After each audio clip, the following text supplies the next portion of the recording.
ওর EEG report যেটা করা হয়েছে সেটা খুব একটা ভালো নেই। ও বলতে পারে না যে ওর কষ্ট হচ্ছে, সেখানে আমার খারাপটা লাগে।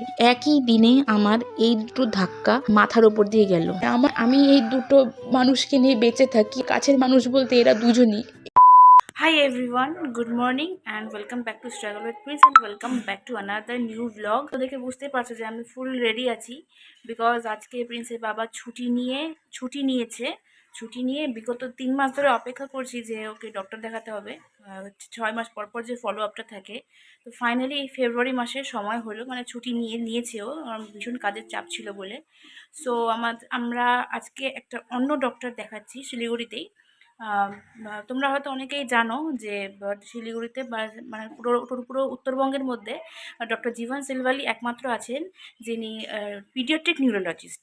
মানে তিনি একমাত্রই এমন ডক্টর যিনি পিডিয়াট্রিক নিউরোলজিস্ট আছে। তো আমাকে অনেককে রেকমেন্ড করেছিল, আমি যার কাছে দেখাচ্ছিলাম তিনিও ভালো, নো ডাউট, বাট আমাকে অনেকে রেকমেন্ড করেছিল যে একবার তার কাছে ভিজিট করো, তার কাছে তোমার হয়তো তুমি আরও বেশি স্যাটিসফাই হবে। তো তার জন্য আজকে যাচ্ছি ডক্টরের কাছে। গতকালই আমরা অ্যাপয়েন্টমেন্ট নিয়ে নিয়েছিলাম। বেচারা দেখো আজ সকাল সকাল উঠছে বলে ঘুম থেকে, ঘুমাচ্ছে অলরেডি, ঘুমাচ্ছে। সকাল সকাল উঠতেই পারে না, এখনো ঘুমাচ্ছে। চলো, ফুল রেডি আছে, ও রেডি, একদম রেডি, ব্যাগও রেডি, আমিও রেডি। চলো আমরা রেডি, রেডি, আরে চল। বাজলো এখন 11টা।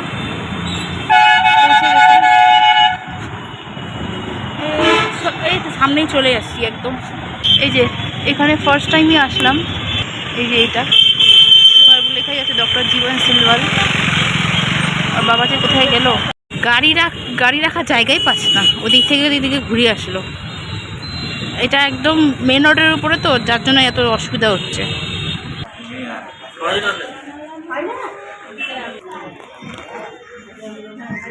ছিলাম 12টার দিকে, সরি 11টার দিকে আসছিলাম। 12টার সময়, এখন 12টা 9 বাজলো, এখন ডক্টর আসলো। খিদা পেয়ে গেছে, ভাগ্যিস ওকে খাওয়ানো হয়ে গেছে, নাম ডাকা শুরু হলো। এখন কি করো তুমি? খিদা পেয়ে গেছে বলে এখন খাওয়ার না। আমরা পৌঁছে গেছিলাম সময় মতনই, একটু অপেক্ষা করতে হলো যেহেতু ডক্টর অ্যাভেলেবেল ছিলেন না। মোটামুটি 1 ঘন্টা পরে এলো ডক্টর, তারপর থেকে কিন্তু আমার টেনশনটা শুরু হয়ে গেল। ডক্টর ভিজিটের পরে প্রিন্সকে কিছু ব্লাড টেস্ট ও ইজি টেস্ট দিয়েছিল, যেগুলো আমরা পরদিন গেছিলাম, কিন্তু আনফর্চুনেটলি সেদিন টেস্টগুলো হয়নি। তারপরে প্রায় 2 দিন পরে আমরা আবার গেলাম প্রিন্সকে নিয়ে টেস্টগুলো করাতে। আর সেদিন ওর বাবা আমাদের সাথে অ্যাটেন্ড করতে পারলো না, ওর বাবার কাজ ছিল বলে, তাই আমি আমার মাকে নিয়ে গেছিলাম। টেস্টের রিপোর্ট এবং ডক্টর কি বললো সেগুলো পরের পার্টে শোনো। কোথা থেকে শুরু করব ভিডিওটা মানে বুঝতে পারছি না আমি, কারণ ওকে ডাক্তার দেখিয়ে আসলাম এই 3 দিন হয়ে গেল, মানে ডাক্তার ফলো আপ মানে রিপোর্ট দেখিয়ে আসলাম এই 3 দিন হয়ে গেল। বাট এই ডিপ্রেশন থেকে, এই চিন্তাভাবনা থেকে আমি কিছুতেই বেরিয়ে উঠতে পারছি না। মানে মাথার মধ্যে সেটাই ঘুরপাক খাচ্ছে, তাই সেরকমভাবে তেমনভাবে তোমাদের কারোর সাথে আমি মানে কথা বলছি না, মানে কমেন্টে রিপ্লাই তেমনভাবে দিচ্ছি না। চেনা জানা যে কজন আছে আমার ফেসবুকের থ্রুতে, সোশ্যাল মিডিয়ার থ্রুতে যাদের সাথে পরিচয় হয়েছে, আমি তাদেরকে শুধুমাত্র পার্সোনালিভাবে মেসেজ করে আমি বলেছি রিপোর্টের ঘটনাটা। সো তোমরা তো আগের পার্টে দেখলে যে আমরা ডক্টর দেখিয়ে আসলাম, আর কিছু টেস্ট দিয়েছে, হ্যাঁ কিছু টেস্ট দিয়েছে, কিছু ব্লাড টেস্ট দিয়েছে, আর কিছু ইইজি টেস্ট দিয়েছে, যেটা আমরা নেক্সট দিন করাতে গেছিলাম। কিন্তু দুর্ভাগ্যবশত সেদিন আমাদের টেস্টটা হয়নি, কারণ প্রচুর ভিড় ছিল, আর যেহেতু প্রিন্সের বাবার কাজও ছিল বলে গিয়েছিলাম সকাল সকাল। যদি সকাল সকাল হয়ে যায় তাহলে ভালো হতো, বাট ওই 4 ঘন্টার মতন অপেক্ষা করতে হতো। তাই যদি ঘুমায় 4 ঘন্টা পর অপেক্ষা করতে হতো ওর নাম, তারপরে যদি মেডিসিন দেওয়ার পর যদি ঘুমায় তাহলেই আর কি হতো ইজিটা। তো সেজন্য আর কি সেদিন আমরা ক্যান্সেল করলাম। নেক্সট ডে রবিবার পড়েছিল বলে তো হয়নি। তারপরে সোমবার দিন আমি গেছিলাম, কারণ প্রিন্সের বাবার কাজ ছিল বলে আমি ওকে নিয়ে গেলাম, সাথে আমার মাও গেছিলো, কারণ আমি একা পারবো না বলে। সেদিন সারাটা দিন ওইখানেই কাটলো। সকাল 11:30টার দিকে আমরা পৌঁছেছিলাম, বলেছিল 11টার দিকে আসতে, কিন্তু ঘরে কাজ ফাজ থাকে তো যাওয়া হয়নি। ওকে খাইয়ে দাইয়ে গেছিলাম। সকালের যে মেডিসিনটা খায় ব্যাকলফ 5 ml করে, সেটা ওকে খাইয়ে দিয়েছিলাম যদি ঘুমায়।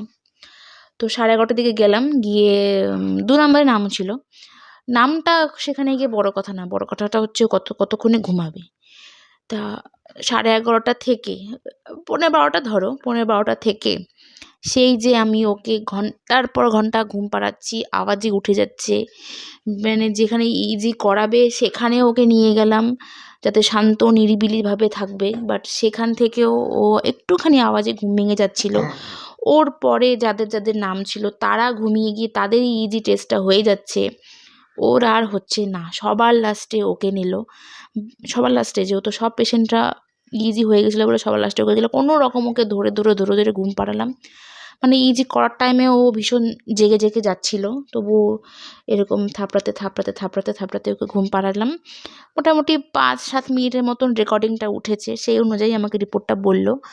দেন সেখান থেকে বেরিয়ে আমরা ওই দিনই ব্লাড টেস্ট করালাম। ব্লাড টেস্ট বলতে CBC count, lipid profile, vitamin D3 আর ক্যালসিয়াম, এই 4টা টেস্ট দিয়েছিল। সেদিন রিপোর্ট দেয়নি, তার পরদিন দিয়েছিল। আর রিপোর্টটা সেই দিনই দিয়ে দিয়েছিল, বললো 10-15 মিনিট ওয়েট করো, এখনই রিপোর্ট দিয়ে দিবে। দেন আমরা 10-15 মিনিট আরও ওয়েট করলাম। সেই সকালে ওকে খাইয়ে গেছিলাম, তারপরে আর খাওয়ানো হয়নি, ওখানেই ছিলাম। সেখান থেকে আমরা ওয়েট করলাম, ওয়েট করে ডক্টর আমাকে ডাকলো, ডেকে বলল যে ওর ইজি রিপোর্ট যেটা করা হয়েছে সেটা খুব একটা ভালো নেই, কারণ ওর ঘুমের মধ্যেও এপিলেপসি ফিটস টাইপের হচ্ছে, যেটা আমরা দেখে বুঝতে পারি না। সত্যি আমরা দেখে আজ এখনও পর্যন্ত মানে এটা দেখার পর থেকে আমরা বুঝতে পারছি যে আচ্ছা এটা ওর ফিটস হচ্ছে, এটা ওর খিঁচুনি হচ্ছে। তো বলল যে এটা না বন্ধ হওয়া অবধি কিন্তু ওর ডেভেলপমেন্ট ডিলে হতে থাকবে, কারণ খিঁচুনি হচ্ছে ভিতরে ভিতরে খিঁচুনি হচ্ছে। খিঁচুনিটা হওয়াতে কিন্তু ওর ইমপ্রুভমেন্টটা ভুলে যাচ্ছে, যা যা ব্যায়াম শিখছে সেগুলো কিন্তু ভুলে যাচ্ছে। হ্যাঁ, আমাদেরকে রিমাইন্ড করছে, আমাদেরকে চিনছে, হাসছে, গান শুনে মনে পড়ছে, কিন্তু মেন যেটা যে ওকে ফিজিক্যালিভাবে স্টেবল হতে হবে সেই জিনিসটা কিন্তু ওর হচ্ছে না। এই খিঁচুনিটা ওকে ভুলিয়ে দিচ্ছে। সিম্পল ভাষায় আমাকে ডক্টর যেভাবে উদাহরণ দিয়ে বলল, ওর ব্রেনটা হলো একটা জঙ্গল, আর এই জঙ্গলে ফায়ার লেগেছে, আগুন লেগেছে। সেখান থেকে তুমি নতুন প্লান্ট কী করে হবে, কী করে বড় হবে প্লান্টটা? তো ফার্স্টে আমাদের কাজ কী আছে, সেই জঙ্গলটাকে আগুনটাকে নিভানো, আগুনটাকে নিভানোর পরে মাটিটাকে পরিষ্কার করা, ভূমি সাফ করা, এভাবে আমাকে সিম্পল ভাষায় বলল, ভূমি সাফ করা। ভূমি সাফ করার পরে তারপরে তো ওকে তারপরে নতুন গাছ বুনবো, তারপরে গিয়ে ওর গাছটা হবে, গাছটা বড় হবে। তো ওর ব্রেনটা এরকমই হয়ে আছে। এখন ওকে মেডিসিন দিল, অনেকগুলো মেডিসিন দিল। মোটামুটি একটা মেডিসিন পাল্টিয়েছে, যেটা তুই ঘুমাচ্ছিস, মেডিসিন খাচ্ছে যে, সব ধরনের মেডিসিন খাচ্ছে না এখনও, বলছি আমি আস্তে আস্তে বলছি। মেডিসিন দিল এপিভ্যালটা তো চলছে, কারণ ভ্যালপ্রেনটা বললো খাওয়ালে খুব ভালো হয়, বাট স্যারকে বললাম স্যার ভ্যালপ্রেন তো পাওয়া যাচ্ছে না, তার বদলে এপিভ্যালটাই চলছে। বলে হ্যাঁ বুঝতে পারছি, তাহলে এপিভ্যালটার ডোজ বাড়িয়ে দিল। ভেবেছিলাম হাসতে হাসতে হাসতে হাসতে খেলতে ডক্টর দেখাতে গেছিলাম, ভাবছিলাম ওরা হয়তো ওষুধ বন্ধ করে দিবে, ভালো রিপোর্ট হবে, বাট ঠিক তার বিপরীতটা হলো। যাই হোক, এপিভ্যালের ডোজটাও বাড়িয়ে দিল, ব্যাকলভ চলছে 5 ml 5 ml 5 ml করে 3 বার। তার ভ্যারোসেটের বদলে দিল ব্রেভিফিল বলে একটা মেডিসিন আছে, সেটা দিল। আরও 4 রকমের মেডিসিন দিয়েছে, যেগুলো আমি এই মুহূর্তে আনিনি, কারণ যেটা ইম্পর্টেন্ট ব্রেভিফিল যেটা, ওটাই আমি এখন আনলাম। আর বাকি 4 রকমের যে মেডিসিনটা আছে, তো হয়তো তোমরা এখন বুঝতেই পারছো যে এখন এতগুলো টেস্ট গেল, ডক্টরের ভিজিট গেল, সব কিছু বুঝতেই পারছো তোমরা এখন। যাই হোক, তো তার জন্য এখন মেডিসিনগুলোরও অনেক দাম হয় আমি শুনলাম। মানে মেডিসিন শপে বললাম যেগুলো কত কত অ্যামাউন্ট হবে, একটা অ্যাপ্রক্স অ্যামাউন্ট বলে দিল আমাকে। তো এই মাসটা যাক, নেক্সট মাস থেকে আমি ওকে মেডিসিনটা দেওয়া শুরু করব একদম ডোজ হিসেবে। আর ব্লাড টেস্টের রিপোর্টে বললো সব কিছু ওকে আছে, আর হিমোগ্লোবিনটা একটু কম আছে, আর ভিটামিন ডি খুবই কম আছে ভিটামিন। বললো স্যার যে ভিটামিন ডি এর কমই এদের হবেই, কারণ এরা সানলাইটে থাকে না, হাঁটাহাঁটি করে না, তার জন্যই। মানে আর ক্যালসিয়ামের ওষুধও দিল, ক্যালসিয়ামের ওষুধ খাওয়ালে বলো ভালো। যাই হোক, এই কটা ওষুধ আমি নেক্সট মাসের থেকে খাওয়ানো শুরু করবো, আর 2 মাস পর আমাদেরকে ফলো আপ করতে বললো। আর সবথেকে বড় কথাটা, এই জিনিসটা হওয়ার পর থেকে না আমি ওর দিকে তাকাচ্ছি আর ভাবছি যে ভিতরে ভিতরে ওর কত কষ্ট হচ্ছে, এই জিনিসটা যে হচ্ছে, এই জিনিসটা এক ধরনের ফিটস, আই থিঙ্ক দেখলেই বোঝা যায় হালকা হালকা ফিটস আসতে থাকে, যে খিঁচুনিটা যে হয়। কালকে রাত্রে এটাই ভাবলাম যে ওর ভিতরে ভিতরে কত কষ্ট হচ্ছে, ও বলতে পারে না, ও খুব ক্লান্ত হয়ে যায়। আমি তাই বলি, কেন এত ক্লান্ত হয় ও? ও বলতে পারে না যে ওর কষ্ট হচ্ছে, সেখানেই আমার খারাপটা লাগে। কালকে রাত্রে খুব কাঁদলাম, আমি ওর বাবাকে বললাম যে দেখো, ওর এত দিন ধরে ও কষ্ট পাচ্ছিল, সেটা আমরা বুঝতে পারিনি। এখন বোঝার পরে মনে হয় আমি আর ওকে এমনি তো যত্ন করি, এমন তো না কোনো মারাই যত্ন করে না। খাওয়া দাওয়া ঠিক মতন খাওয়াতে বললো, পুষ্টি জাতীয় জিনিস আরও বেশি বেশি করে খাওয়াতে বললো, সেগুলোর দিকেও আমি এখন আরও বেশি বেশি করে খেয়াল রাখছি। প্লাস আমাকে এখন ওকে সর্বস্ব তো দিয়েইছি, পাশাপাশি আরও যত্ন করতে হবে ওর, যাতে ও সুস্থ হয়ে যায়। এইগুলো মেডিসিনগুলো খাওয়ানোর পরেও বললো ইমপ্রুভমেন্ট হবে, একটু হলে ইমপ্রুভমেন্ট হবে বললো। তারপরে ফলো আপ দিল, হয়তো নেক্সট টাইমও আবার ইজি দিবে, তাহলে বুঝতে পারবে। আর তার পাশাপাশি কিন্তু এমআরআইও দিয়েছে। এমআরআইটা বললো কদিন পর করলেও হবে, নো প্রবলেম। কিন্তু এমআরআই রিপোর্টটা নেক্সট যখন ফলো আপ হবে তার আগে দেখাতে হবে। দেখি এখন কবে দেখাই, কারণ এতগুলো ধাক্কা আমাদের এখন উপর দিয়ে গেল, ফার্স্ট অফ অল। আর সেকেন্ডলি তোমাদেরকে বলতে ভুলে গেলাম, শুধু তো প্রিন্সের খবরই তো তোমরা নিয়েছো, আমার থেকে অনেকেই বলেছো কেমন আছে ও, কেমন আছে ও। আর ওই দিনই প্রিন্সের বাবারও অনেক দিন থেকে বলছিল যে বুকে ব্যথা করে, হাঁপিয়ে যাচ্ছি, একটুতেই হাঁপিয়ে যাচ্ছি, এরকম অনেক দিন ধরে চলছিল। সেই দিনই আমিও গেলাম ওকে টেস্ট করাতে।